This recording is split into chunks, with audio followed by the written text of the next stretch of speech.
Okay, once again mga kasipag, sa magandang gabi. So yan, may nire-repair tayo nga. Kakawili lang natin galing works. Ang iPhone XR. Ito yung back case niya. Magkakabit tayo, durog. Umorder si customer. Si customer nag-provide ng sarili niyang back case tsaka LCD. Nagkabit tayo ng LCD. Basag yung LCD niya mga kasipag. Ayan, may basag. Napalitan na natin ng bagong LCD. Ayan, bukas pa siya mga kasipag. So ayan. Ayan yung may-ari mga kasipag. Alright, testing natin yung touch niya. So ito ay may password. May password siya mga kasipag, kaya hindi ko siya na testing, hindi ko na itanong yung password. May password siya. Ayan na, may password siya mga kasipag. So ngayon, try natin yung emergency call. Oh, okay naman yung LCD nya, okay naman yung touch. Ayan na mga kasipag, okay naman siya. So yan. So ngayon, kakabitan na natin siya ng back case.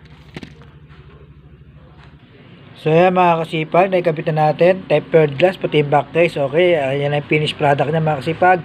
iPhone XR LCD replacement and back cover is done. Alright.